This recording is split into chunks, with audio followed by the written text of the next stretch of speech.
उदासीनता हृदय का ऐसा भाव है जहां हमें किसी बात में रुचि नहीं रहती। हम कोई कार्य करने के लिए उत्साहित नहीं होते। उदासीनता जब एक सीमा से बढ़ जाती है तो मन का रोग बन जाती है। मनुष्य जीवन से अधिक मृत्यु को पसंद करने लगता है।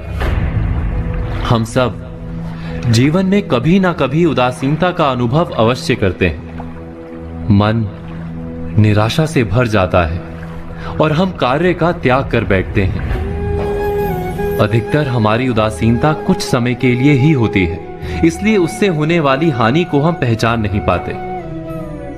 किंतु उदासीनता धीरे धीरे आदत का रूप धारण कर लेती है और हम बार बार उदासीनता के कारण हाथ में लिए कार्य अधूरे छोड़ देते हैं। क्या हमारे सबके साथ ऐसा नहीं होता? तो वास्तव में उदासीनता क्या है? इसका जन्म कहां से होता है? इससे छूटने का उपाय क्या है? उदासीनता वास्तव में मन की ऐसी स्थिति का नाम है जब हमें अपनी तकलीफों, अपनी कठिनाइयों का कारण बाहर दिखाई देता है। हम कहते हैं कि समाज बुरा है, नौकर या स्वामी गलत है, पति या पत्नी का बर्ताव अनुचित है, जीवन की परिस्थितियां प्रतिकूल है, वक्त हमारा साथ नहीं दे रहा, वगैरह वगैरह। और जब दुख का कारण बाहर होता है तो उसको बदलने का हमारे पास कोई मार्ग नहीं होता। क्या ये सत्य नहीं? हम समय को किस प्रकार बदल सकते हैं? परिस्थितियों में कैसे परिवर्तन ला सकते हैं हम?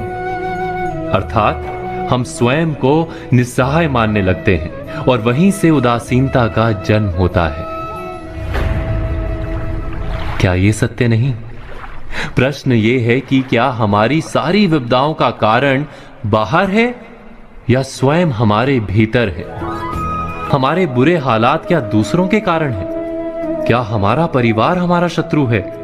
क्या समाज दुश्मन है? या हमारी परिस्थितियां हम स्वयं निर्मित करते हैं? विचार कीजिए, पतझड़ में पत्ते गिरा देने वाली ठंड क्या वृक्ष के साथ दुश्मनी कर रही है? नहीं, ऋतु चक्र तो अपना कार्य करता है। उसे पेड़ के साथ ना दुश्मनी है ना दोस्ती।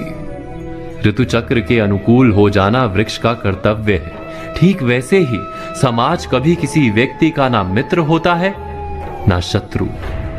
समाज को जिससे लाभ मिलता है, समाज उसका मित्र बन जाता है। अर्थात समाज प्रतिकूल तब बनता है जब हम समाज के प्रतिकूल बनते हैं। वैसा ही व्यक्तियों के बीच में भी होता है। हम जिसे प्रेम करते हैं वो हमें प्रेम देता है, हम जिसे लाभ देते हैं वो हमें लाभ देता है। हमारे हालात बदलने के लिए हमें स्वयं अपने आप में परिवर्तन करना पड़ता है। इतना समझ लेने पर स्वयं में परिवर्तन करना कठिन नहीं। अर्थात जीवन में उदासीनता का कोई कारण ही नहीं, केवल अपने आप में परिवर्तन करना पर्याप्त है। अवश्य विचार कीजिएगा, चिंतन कीजिएगा, मनन कीजिएगा। अक्सर लोग अपने आसपास की स्थितियों से असंतुष्ट होते हैं। लोगों को घट रही घटनाओं से बहुत सारी शिकायतें रहती हैं। जिसे देखो वही कहता मिल जाएगा कि ना जाने ये सब क्या हो रहा है। किसी का भी इस तरह व्यथित होकर प्रतिक्रिया देना और कुछ नहीं, उसके नजरिए यानी दृष्टि के कारण है। यानी समस्या दृश्य में जितनी नहीं, उससे अधिक दृष्टि की है। वास्तव में ये हम पर निर्भर करता है कि हम अपने समय और समाज की स्थिति को किस तरह से देखते हैं। हमारा नजरिया ही हमारे लिए संसार को देखने और समझने का एकमात्र उपाय होता है। कोई भी घटना हमें उतनी ही प्रिय और अप्रिय लगती है जितनी कि हमारी दृष्टि उसे हमें समझाती है। आपने कभी आकाश में उड़ते बादलों में बनने वाली आकृतियों को देखा है? उनमें जो भी आकृतियां बनती हैं उसे हम अपने नजरिए से ही परिभाषित कर पाते हैं। एक ही समय में वो एक बादल का टुकड़ा किसी को शेर और किसी को खरगोश दिखता है। कैसे?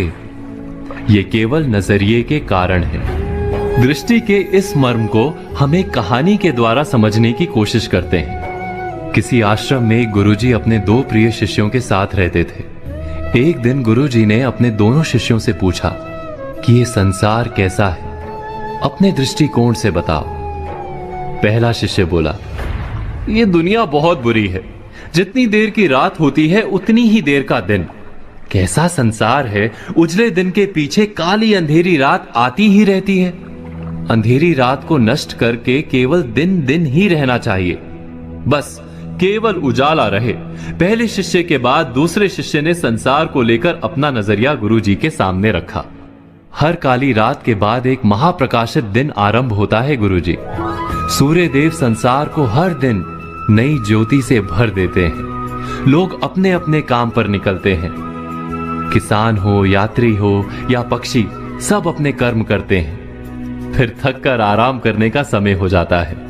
शाम घिरने लगती है तो हम सूर्य को विदा कर दीपक जलाते हैं और रात में भी उजाला कर लेते हैं। आसमान चमकीले तारों से भर जाता है। चंद्रमा का उदय होता है। रात के साथ दिन का क्रम बना रहना बहुत आवश्यक है, अन्यथा हम प्रकाश का महत्व कैसे समझ पाएंगे। गुरुदेव ने दोनों के नजरिए को समझा। संसार वही एक है। हम इसे कैसे देखते हैं उस पर निर्भर करता है।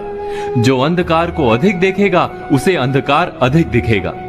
जो प्रकाश को महत्व देगा उसे प्रकाश अधिक दिखेगा। इसीलिए दृश्य नहीं, दृष्टि को बदलने या सुधारने की आवश्यकता है।